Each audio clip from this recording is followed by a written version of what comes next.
one or two from our students. Positive attitudes or challenges that you are facing. We are here to listen to you and to also to improve upon our postgraduate education. Okay, so you kindly give the. Hey, there may be. I have to control the number. They are all coming from this side. So one from here, we are far behind time. 111. Except when here nobody is ready to speak. Then, so one person from. Okay. Thank you very much, Prof. My name is Dr. Patrick Atapoku Jr., a science student. Mine has to do with those of us that are doing science. In most cases, you realize that the laboratories that we have are less resourced. And so, for example, if you are supposed to do a lab work, you will have to take your samples to elsewhere. And you bear with me, in Ghana, there are most of the reagents you cannot even get here. You have to import them from elsewhere. So that is a big challenge to us as science students. And I don't know how management and top men, professors, how we are going to address this for us so that we will have the opportunity to have our labs well-resourced so that most of the things can be done by we, the students, in our labs. Thank you very much. Thank you. Thank you. I saw a hand at the back. Yes, please. Well noted. Good afternoon. Please, mine has to do with, we always do say Ghanaians don't like reading. We always do say that, and we know that. So can't we be innovative enough in our teaching, since we know we don't like reading, to address those issues? Because we, as individuals, we need to be very innovative. It is a must. So we knowing very sure that Ghanaians don't like reading, doesn't it make sense that we program a way we can learn better?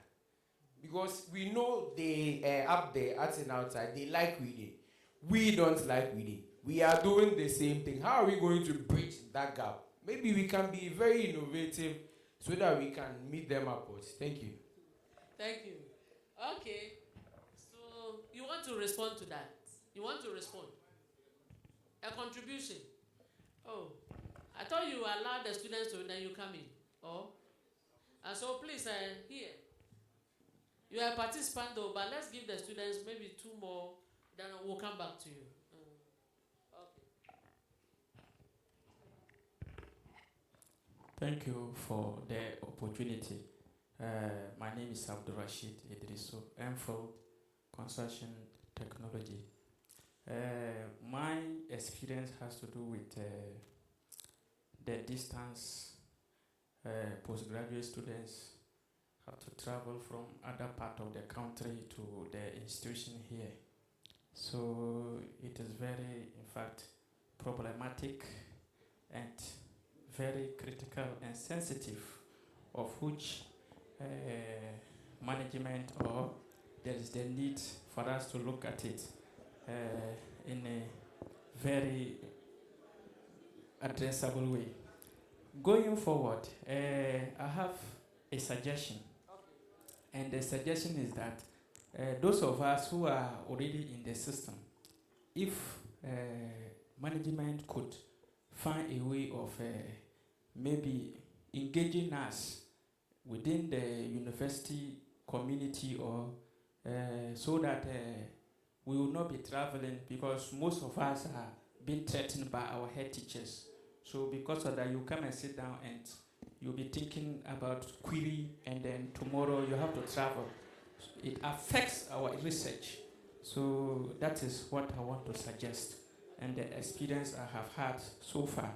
Thank you very much for the opportunity. Thank you very much. Maybe the last person from this side. Okay, thank you very much, Chairwoman. Please, my name is Engineer Ismaila Mohammed. I'm a PhD student from the Construction Department. I want to add this submission that as a postgraduate student, we have to face the program with an approach. I think the way you approach the program will help you to know whether you'll be successful or not. And in doing that, we have to be aware of our attitude. The attitude and the determination of your approach will help you to come out successfully. And I want to ask Dr. Otiajen this. I think he highlighted on some 3 S and 1 F. He stated that the first S is the, satisfaction and security. Yes, the other S, I think he didn't mention it, and the other I. Thank you very much. Okay, thank you. So, Vice Dean. Okay, so we'll end with Vice Dean. Please give him the.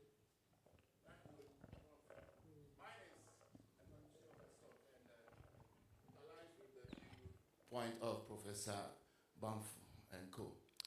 Professor Tiajen said something about skirt and blouse.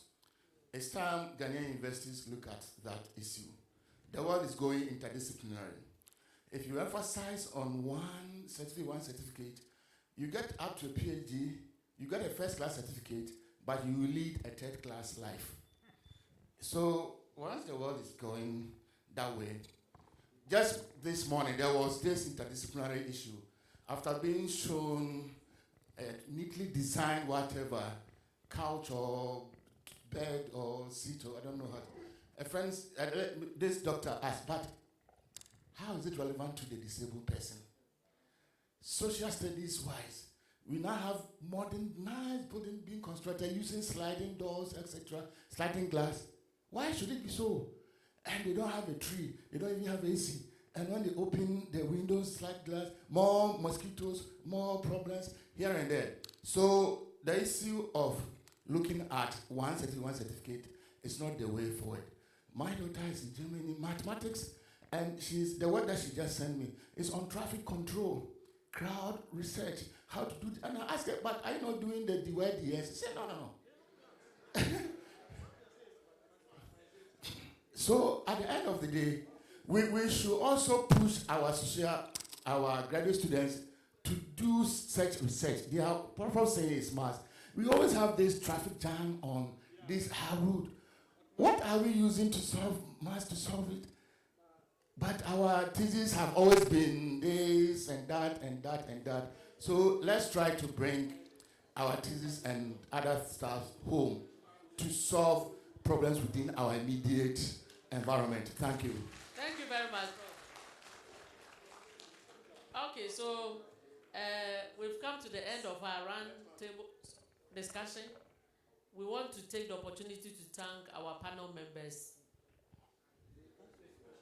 They said they have questions. You want to respond to the question?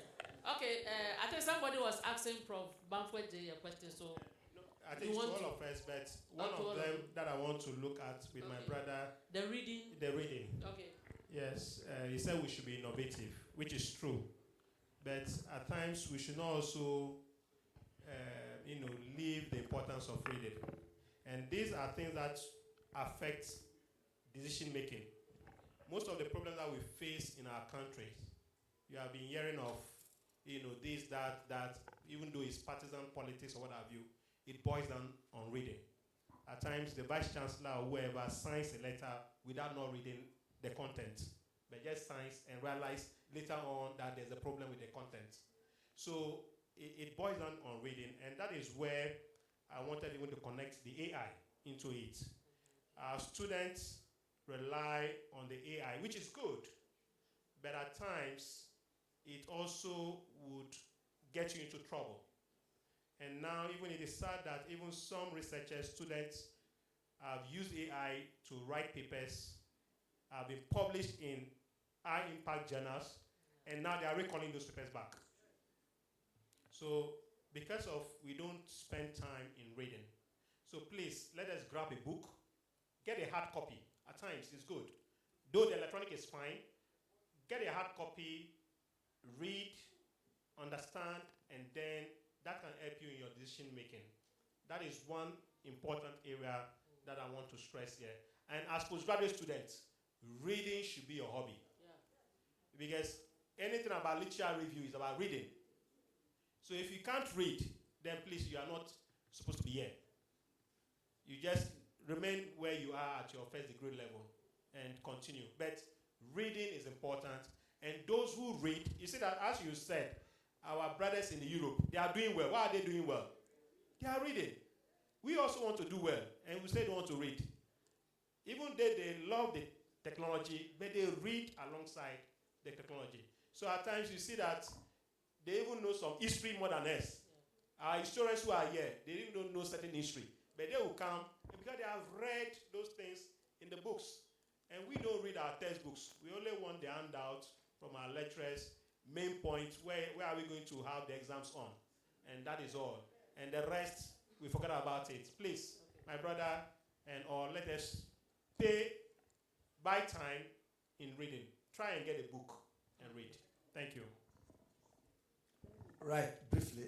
Not too long ago, I was in Colorado, United States. And where I was accommodated, there is a lady of about 10 years. When I woke up in the morning, it was like family.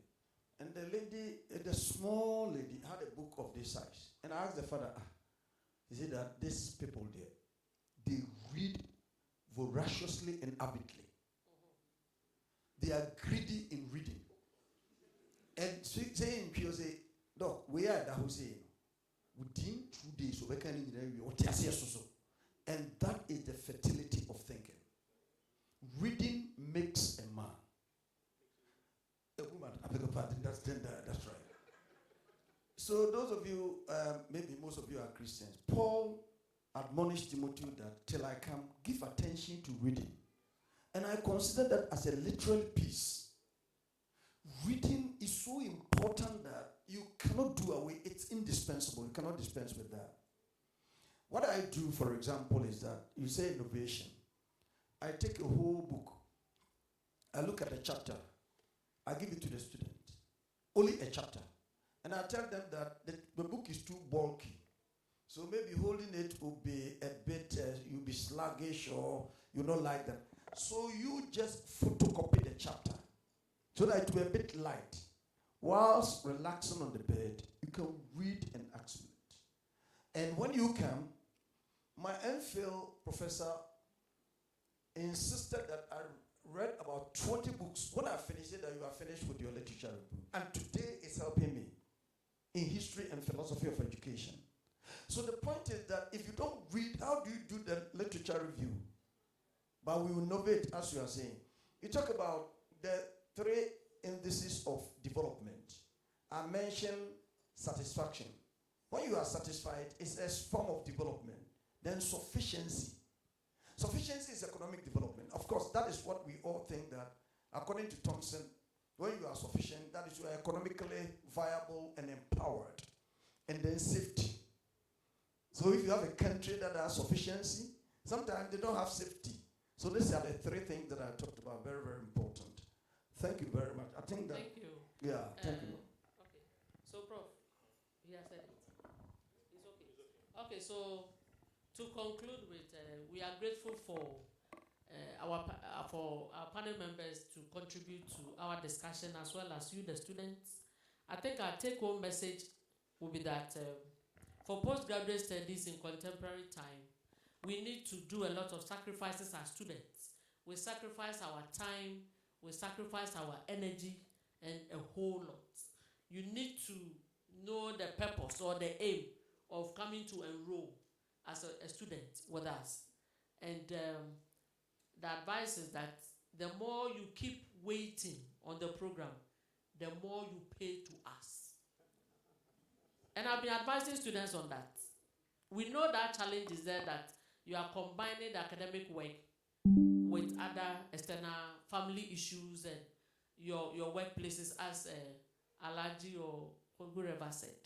But that is where you want to. So if you are doing MPhil program 2 years, you have to sacrifice and be dedicated to the work that you are doing and finish within the 2 years or 2.5 years or maximum 3 years for us. Some of us will be on the program for so many years. And it doesn't about 5 years. And then at the end of the day, the finance people will be sitting waiting for you. And I've been advising students also. So on this note, we want to say a big thank you. And we've been informed. And we are hoping that we are going to improve upon whatever we have been doing. Thank you very much.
Thank you very much, professors. Please, as they sit, let's do it one more time for them. Very insightful and impactful. Thank you, Professor Margaret, Professor Ebenezer Bunya, Professor Emmanuel Banfueji, and our very own Professor Tiaje. Thank you. We really appreciate this. So, per our schedule, we have our lunch break next. And just as we did for the snack break, you take your receipt accordingly, and then you take your lunch. When we return, we are going to have the first session of the oral presentations. And so, please, if you have your name listed here as a presenter, kindly let's have your slides before we come, so that we can put them well prepared for you before you get to the stage. And for the first session, so 2 sections, one here and one at the new building, just here on top here. So for those coming to the new building, it will be chaired by Professor Francis Ohine-Boateng, and we have one Abdul Razak Bawa Aranza. Abdul Razak Bawa Aranza, Isaac Ade. 2, we have Alfred Jesse Bano here at New Auditorium. Okay. So, because we have the document already, I don't need to go through all the list. So, New Auditorium here, Professor Francis Ohine-Boateng is your chair. New Building Room 1, Dr. Frederick Simpe, just the top here, just directly opposite on top. Yes, so you have that section. Then SRC Pavilion, opposite this auditorium. Dr. Philippo Tiajen is the chair for that section. Yes, so this is the first session of the presentations. So once we are done with the first session, we will continue with the second session. New Auditorium would have Professor Faiza Idrisi as the chair for New Auditorium, Professor Gilbert Uria Sampson for New Building Room 1. So these are the arrangements. Please note that you have just 10 minutes for each presentation. 10 minutes for each presentation. Let me throw a bit of light into this. So with the first session, that's why we are using 3. This place, New Auditorium, on our right side, the top there, that's the New Building Room 1. Then opposite this building, just after the road, there's a pavilion there. That's the 3rd room. Please, we are pleading that all of us shouldn't sit here. Let's move to the other places. It's very important. We observed last year that most people wanted to sit here because they sit here a bit comfortable. So let's go to the other places and also listen. And it is only the first session that we are having the 3. After the first session, the second session of the presentation, we are using only this side and the new building, just on the right side. Tomorrow too is this. It will be 2 venues. Okay, so the 3 is for just this afternoon. For the remaining sessions, we're going to have 2 venues. And this is how it's going to be like. If you are 6 in the group, when you go, there will be an IT assistant over there. Give your presentation slide to the person. He'll copy it and put it on a laptop. When it's your turn, he'll project it. And they will give you assistant to have your presentation 10 minutes done. All the 6 of you will present. No questions. If you have any question, participant, you note them down. After the 6 or 5 have done their presentation, they will all come and sit in front.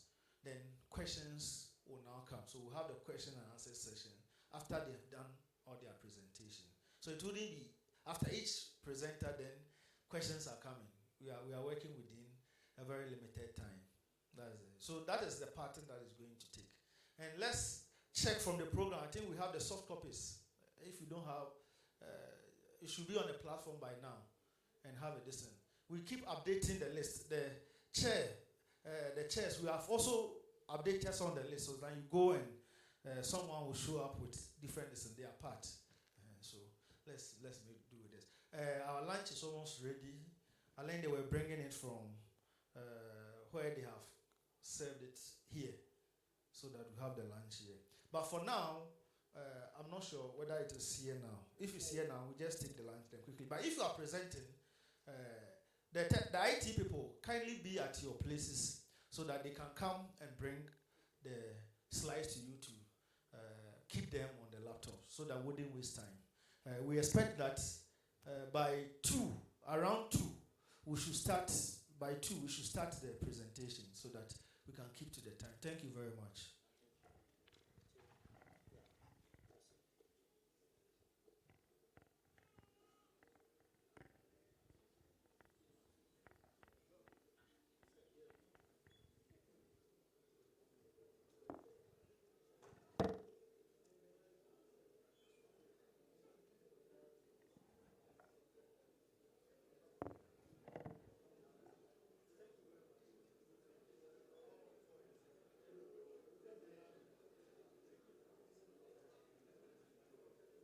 Yeah.